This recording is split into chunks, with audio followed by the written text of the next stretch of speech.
Hello guys, welcome to my channel. Friends, आज हम discuss करने वाले हैं आईपीसी का सेक्शन 53 और उसके साथ हम बहुत सारे आईपीसी के जो पनिशमेंट्स के बारे में जो भी प्रोविजंस हैं उनको डिस्कस करेंगे। तो फ्रेंड्स, शुरू करते हैं अपना वीडियो। सेक्शन 53 जो चैप्टर 3 में दिया हुआ है फ्रेंड्स, दंडों के बारे में, कि अगर किसी व्यक्ति ने कोई अपराध किया है तो उसको कौन कौन से दंड मिल सकते हैं। तो आईपीसी में जो दंड दिए गए हैं, अगर किसी एक्यूज्ड ने कोई भी अपराध किया है तो केवल इन्हीं दंडों से उसे दंडित किया जा सकता है। तो दंड के प्रकार एक तरीके से इसमें बताए गए हैं।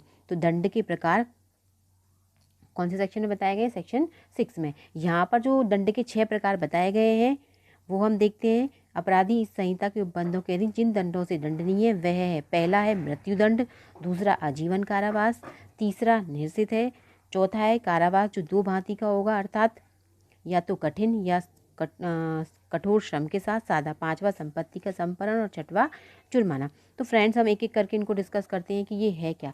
सबसे पहला तो मृत्युदंड यानी फांसी की सजा, इसको कैपिटल पनिशमेंट भी बोला जाता है। तो बहुत सारे ऐसे ऑफेंसेस है आईपीसी में जिसमें कि मृत्युदंड का प्रोविज़न किया हुआ है। जैसे कि सेक्शन है हमारा 121, भारत सरकार के विरुद्ध युद्ध करना। 132, भारत सरकार के विरुद्ध आपने विद्रोह का कोई दुष्प्रेरण किया और उसके परिणाम स्वरूप विद्रोह हो जाता है। 194, मृत्युदंड से दंडनीय अपराधों में किसी व्यक्ति को दोष सिद्ध कराने के आशय से कोई व्यक्ति मिथ्या साक्ष्य देता है या मिथ्या साक्ष्य गढ़ता है और उसकी वजह से उस व्यक्ति को क्या हो गई है? फांसी हो गई है। तो ऐसी स्थिति में भी मृत्युदंड दिया जा सकता है। इसके बाद जो है सेक्शन हमारा 305 है, शिशु या उन्नत व्यक्ति की आत्महत्या का दुष्प्रेरण। और 302, हत्या, किसी व्यक्ति की अगर हत्या की गई तो उसके लिए भी मृत्युदंड दिया जा सकता है। इसके बाद भी बहुत सारे सेक्शन हैं, जैसे रेप से जुड़े हुए सेक्शन है हमारे। 364 है, आप क्या कर रहे हो? रैंसम के लिए किसी व्यक्ति का व्यापारण कर रहे हो, मुक्ति धन के लिए व्यापारण कर रहे हो, या फिर रेप से जुड़े जितने भी सेक्शन है। 376A है, 376AB, 376DA, 376E, 364 और 364 बताई चुकी हूँ मैं आपको, मुक्ति धन के लिए व्यापारण। 396 हत्या सहित डकैती की है आपने और फिर किसी की हत्या भी कर दी है, तो इन सब ऑफेंसेस के लिए मृत्युदंड दिया जा सकता है। तो फ्रेंड्स, इसमें एक केस का नाम भी याद रखना है, बच्चन सिंह वर्सेस पंजाब राज्य, कि जो मृत्युदंड है वो विरले से विरले मामलों में ही दिया जाएगा। Rarest of the rarest case में ही जो मृत्युदंड है वो दिया जाएगा। इसके बाद जो दूसरा हमारा आता है दंड के प्रकारों में, आजीवन कारावास। तो फ्रेंड्स, यहाँ पर आजीवन कारावास है, इसका मतलब क्या है? आजीवन कारावास का मतलब है कि जिस व्यक्ति ने अपराध किया और उसको आजीवन कारावास की सजा मिली है तो जीवन पर्यंत तक जेल में, उससे कम नहीं होगा। मतलब जब तक उसकी मृत्यु नहीं हो जाती तब तक वो जेल में ही रहेगा। और एक बात और याद रखनी है कि आजीवन जो कारावास होगा वो सदैव कठिन ही होगा, कठोर ही होगा, कभी भी सादा नहीं होगा। फ्रेंड्स, कुछ लोगों में क्या है, भ्रांतियाँ हैं तरह तरह की कि जो आजीवन कारावास होता है वो 14 वर्ष होता है। कुछ लोग कहते हैं कि वो 20 वर्ष होता है, परंतु ऐसा नहीं है। 14 वर्ष की कहानी क्या है कि कब ये 14 वर्ष होता है कि किसी व्यक्ति ने कोई अपराध किया और सजा काटते काटते उसका अच्छा आचरण हो गया है, जेल में रहते हुए सुधर रहा है, तो ऐसी स्थिति में क्या होगा कि जो समुचित सरकार है वो उसके जो आजीवन कारावास का जो दंडादेश है उसको लघुकृत कम कर सकती है और आजीवन कारावास को कम करके वो क्या कर सकती है? कोई भी पनिशमेंट में उसको चेंज कर सकती है। तो यहाँ पर जो उसको आजीवन कारावास को जो कम किया जाएगा वो किसी भी दशा में 14 वर्ष से ज़्यादा नहीं होगा। ऐसा एक सेक्शन है हमारा, आईपीसी का ही एक सेक्शन है हमारा, जो सेक्शन हमारा 55 है, उसमें ही लिखा है कि आजीवन कारावास का दंडादेश का लघुकरण समुचित सरकार कर सकती है, लेकिन वो अगर उन्होंने लघुकरण किया है तो किसी भी दशा में वो 14 वर्ष से ज़्यादा का नहीं होगा। इवन 14 वर्ष से कम कितना भी कर सकते हो या फिर जुर्माने के रूप में भी आप उसको लघुकृत कर सकते हो। सीआरपीसी का जो सेक्शन है 433, उसमें भी ऐसा प्रोविज़न दिया गया है कि जो समुचित सरकार है वो क्या कर सकती है? वो अपराधी का जो दंडादेश दिया गया है उसको आजीवन कारावास को लघुकृत कर सकती है, 14 वर्ष से ज़्यादा का नहीं होगा, या फिर जुर्माने के रूप में उसका लघुकरण किया जा सकता है। तो ये तो 14 ईयर्स की कहानी है। इसके बाद जो दूसरी कहानी है 20 वर्ष, कुछ लोग कहते हैं कि आजीवन कारावास 20 वर्ष होता है, तो ऐसा भी नहीं है। आजीवन कारावास का मतलब होता है कि जब तक आप मृत्यु नहीं हो जाती तब तक आप जेल में रहोगे, मीन्स दोषी व्यक्ति के जीवन पर्यंत तक जेल में। एक केस है जो कि जिसमें कि इसको डिफाइन किया गया है, गोपाल विनायक गौडसे का केस है, जिसमें बताया गया है कि आजीवन कारावास का अर्थ है कि दोषी व्यक्ति को जीवन पर्यंत तक जेल का कारावास है, उससे कम का नहीं है। अब दूसरी जो चीज़ है जो 20 वर्ष वाली बात है उसकी कहानी क्या है, 20 वर्ष कब होता है आजीवन कारावास, सेक्शन जो 57 है, सेक्शन 57 देखते हैं हम क्या लिखा हुआ है, दंड अवधियों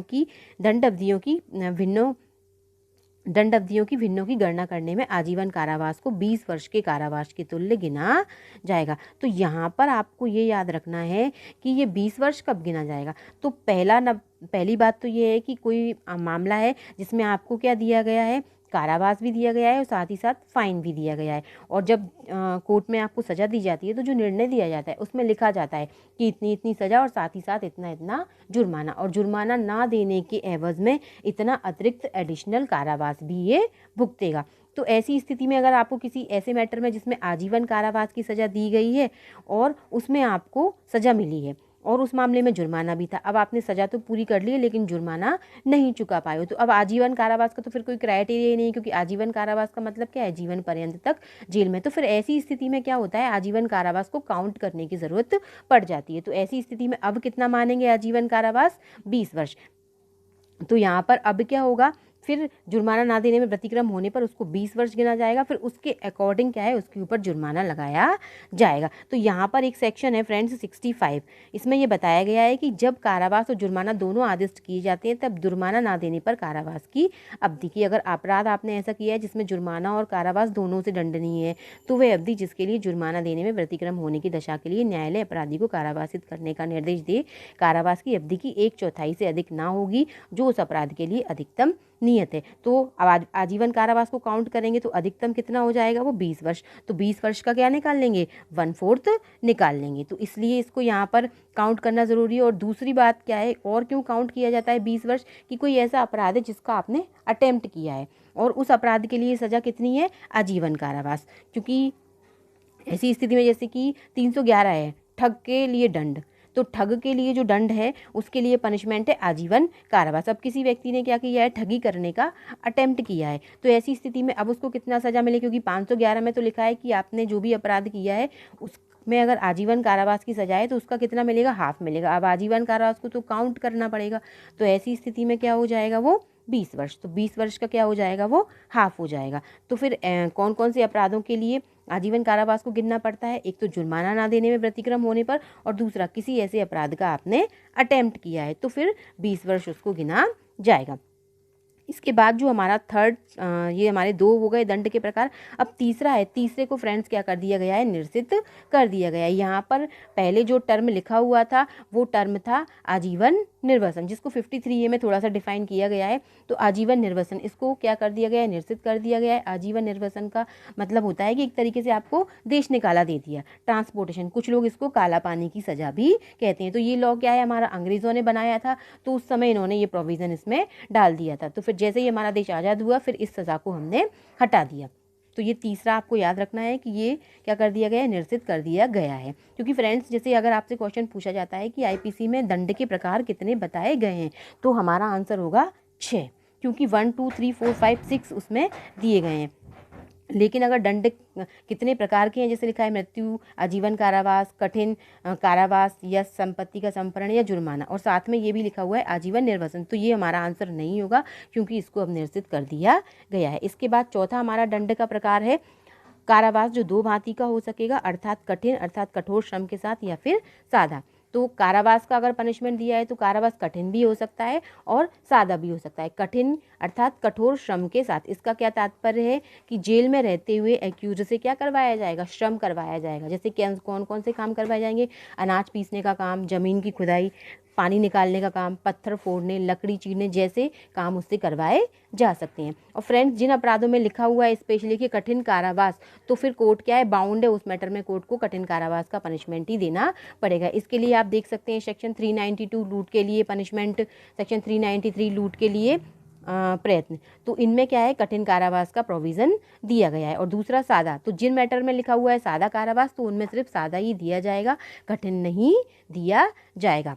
सेक्शन 168 है, 169 है, 291 है, 510 है। इनमें सादा लिखा है तो सिर्फ सादा ही देंगे, कठिन नहीं देंगे। और फ्रेंड्स ऐसे कोई ऑफेंस है जिनमें लिखा हुआ है कि दोनों भांति के कारावास, जैसे 384 सेक्शन आप देख सकते हैं, उसमें लिखा हुआ है कि एक्सटॉर्शन किया है, उद्दापन किया है, तो उसके लिए पनिशमेंट दोनों भांति का कारावास जिसकी अवधि 3 वर्ष तक की हो सकेगी। तो ऐसी स्थिति में फिर कोर्ट का विवेक अधिकार है, कोर्ट कौन सा देता है, कठिन देता है या फिर सादा देता है। इसके बाद अगला हमारा दंड का प्रकार है 5वां, संपत्ति का संपरण। संपत्ति का संपरण का मतलब है कि वो संपत्ति राजसात हो जाती है, वो संपत्ति जो होती है वो राजकोष में जमा हो जाती है। बहुत सारे सेक्शन है जिनमें संपत्ति के संपरण का दंड दिया गया है। तो सेक्शन है 126 है, 127 है, 169 है, 263 ए है कि आपने जैसे एक एग्जाम्पल मैं आपको देती हूँ 126 का, कि भारत सरकार के साथ कोई देश है जिसके साथ भारत सरकार का मैत्री का या शांति का संबंध है, आप उस देश में लूटपाट करते हो, तो लूटपाट करने में आपने जिन संपत्तियों का यूज़ किया है, साथ ही साथ जो लूटपाट करके आप लेके आए हो उन सब का संपरण भी हो जाएगा। अगला सबसे लास्ट वाला जो दंड है हमारा उसका वो है जुर्माना। तो कभी कभी क्या है, अकेले जुर्माना भी दिया जा सकता है। तो ऐसे बहुत सारे सेक्शन है आईपीसी में, जैसे एग्जांपल के लिए सेक्शन 290 जिसमें लिखा हुआ है कि न्यूसेंस के लिए प्रोविज़न कि चैप्टर 14 के अलावा जिनमें कि कोई भी ऐसा अपराध जिसमें चैप्टर 14 में पनिशमेंट नहीं है उस न्यूसेंस के लिए, तो उस न्यूसेंस के लिए पनिशमेंट कौन से सेक्शन में होगा, 290 में होगा। तो इसमें केवल फाइन दिया गया है 200 रुपीज़ तक का।